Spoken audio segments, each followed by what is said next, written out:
Friends, welcome back to our channel Gyan Ganga Ayurveda classes में। आज हम लोग बात करने वाले हैं अष्टांग हृदय के अंतर्गत सूत्र स्थान का जो 11वां चैप्टर है, अर्थात दोषादि विज्ञानी अध्याय के अंतर्गत बहुत ही इंपॉर्टेंट चैप्टर के टॉपिक के बारे में बात करेंगे। और ये टॉपिक सिर्फ एक श्लोक में समाहित हो जाता है, एक श्लोक में समाप्त हो जाता है। जैसा कि ये श्लोक देख रहे होंगे, इसी श्लोक पे सब कुछ ये आधार है। तो चैप्टर का मतलब जो हेडिंग का नाम क्या है? दोष धातु मलों का आश्रय आश्रय संबंध। दोष धातु मलों का आश्रय आश्रय संबंध। आपने सुना होगा आश्रय आश्रय भाव क्या है या आश्रय आश्रय संबंध क्या है, बट जब अष्टांग हृदय में बात करते हैं तो यहाँ पर एक बहुत ज्यादा इंपॉर्टेंट पॉइंट है, दोष धातु मलों का आश्रय आश्रय संबंध। तो ये मात्र एक श्लोक में, 2 लाइन के श्लोक में कंप्लीट हो जाता है। तो ये इतना ज्यादा इंपॉर्टेंट है कि इस पूरे चैप्टर में, इस 11वें नंबर के चैप्टर में जितने भी श्लोक है उन सब में अगर सबसे बड़ी इंपॉर्टेंट बात करें तो ये आपका ये हेडिंग सबसे ज्यादा इंपॉर्टेंट है। तो इसके इंपॉर्टेंस से महत्ता देखते हुए ऐसा लगता है, आपने एक युक्ति सुनी होगी, एक कहावत सुनी होगी, देखन में छोटन लगे घाव करे गंभीर। तो आप जब इसको पढ़ लेंगे तो जान जाएंगे एक्चुअली में ये जो कहावत है, मुहावरा है, ये इस पे सटीक लागू होता है। तो आइए देखते हैं कि दोष धातु मलों का आश्रय आश्रय संबंध, इसको आधार, आश्रय का मतलब होता है आधार और आश्रय का मतलब आधे। तो दोष धातु बलों का आश्रय आश्रय संबंध या आधार आधेय संबंध भी कहते हैं। तो समझते हैं कि यहाँ पर कंफ्यूजन कहाँ होता है, हम लोग समझ नहीं पाते कि आश्रय क्या है आश्रय क्या है। जब इन दोनों शब्दों को समझ लेंगे तो शायद ये बहुत ही हलवा हो जाता है, आसान हो जाता है। तो आइए देखते हैं, बिल्कुल आसान भाषा में, बिल्कुल आपकी भाषा में हम लोग इसको पढ़ते हैं। आश्रय का मतलब होता है घर, आश्रय का मतलब होता है घर, मतलब कहते हैं ना कि आश्रय मतलब होता है घर या सहारा या आधार। भाई आपका आधार क्या है, आपका सहारा क्या है, आपका आश्रय क्या है, जिसपे आप डिपेंड होते हो। मतलब क्या है आश्रय का मतलब कि जिसपे हम डिपेंड होते रहते हैं, उसको बोलते हैं आश्रय। आश्रय का सामान्य अर्थ हम लोग देखें तो घर होता है। आश्रय का सामान्य अर्थ होता है घर। घर में कौन रहता है? घर में लोग रहते हैं, घर में व्यक्ति रहते हैं, बच्चे बूढ़े औरत आदमी, हर कोई रहता है। तो जो लोग रहते हैं उसको बोलते हैं आश्रयी।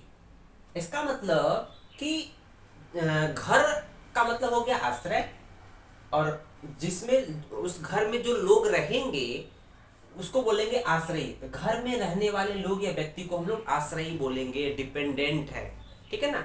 तो हम ये जो लोग हैं या व्यक्ति वो घर पे डिपेंड है, ठीक है ना। तो ये समझ में आएगा, आश्रय का मतलब होता है घर, घर का मतलब आधार, और आश्रय का मतलब घर में रहने वाले लोग या व्यक्ति। अब इसको हम लोग देखें लोग या व्यक्ति, तो इसको हम लोग थोड़ा सा क्लियर करते हैं, शायद अभी कंफ्यूजन की स्थिति होगी। तो यहाँ पे हम लोगों ने घर बनाया है, इसमें देखेंगे 3 चीजें, 3 व्यक्ति रह रहे हैं। तो घर बना है और 3 व्यक्ति कौन कौन से? वात पित्त कफ। वात पित्त कफ 3 व्यक्ति, 3 है, एक वात नाम के व्यक्ति, एक पित्त नाम के व्यक्ति, एक कफ नाम के व्यक्ति है। 3 व्यक्ति है इस घर में है। तो ये जो व्यक्ति हैं ये आश्रयी हैं। ये क्या है? ये आश्रयी है। यही तो देखा है कि आश्रय में दोष, इसको हम लोग दोष, जो दोष है, सिंपली हम लोग 3 टर्म पढ़ रहे हैं, दोष धातु मल। दोष धातु मल, तो दोष क्या है? दोष क्या है? आश्रयी है। तो इसको हम लोग और थोड़ा सा क्लियर कर लेंगे, दोष क्या है? ये आश्रयी, ये डिपेंड रहता है, इसको हम लोग बोलेंगे आश्रयी वाला पार्ट है। जो आश्रय आश्रय भाव में जो दोष है, अर्थात आश्रय वात पित्त कफ, ये आश्रयी है, ठीक है ना। बाकी बचा क्या? मल, धातु और मल। धातु मतलब 7 धातुएं, रस रक्त मांस में अस्थि मज्जा शुक्र, और मल का मतलब मूत्र पुरी श्वेत। ये 3 मल या और जो भी मल हैं वो सब क्या है? वो क्या है आपके? ये आश्रय हैं। तो देख रहे होंगे ये जो घर है, घर बना किससे है? तो घर बना धातु और मलों से। घर किससे बना? धातु और मलों से। लेकिन घर में रहता कौन है? तो इस घर को हम लोग क्या नाम दिया था? आश्रय कहा था। और इसमें रहता कौन है? तो दोष वात पित्त कफ, दोष वात पित्त कफ, ये क्या है? ये आश्रयी है।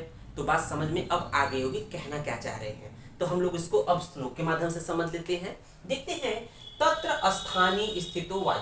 तत्र स्थानीय स्थितो वायु, अर्थात हम लोग को पहले क्या देखना है कि कौन रह रहा है। तो पहले दोष को हम लोग इस श्लोक में दोष को काउंट कर लेते हैं। तो देखेंगे यहाँ पर 3 दोषों की बात की गई हो। तत्र स्थिनो स्थितो वायु, पित्तम तु स्वेद रक्तयो, और श्लेष्मा शेषेषु तेनम आश्रय आश्रयणाम मिथ। तो यहाँ पर 3 पॉइंट हम लोगों ने अंडरलाइन कर लिया, वायु पित्त और श्लेष्मा। वायु पित्त श्लेष्मा वात पित्त कफ क्या है?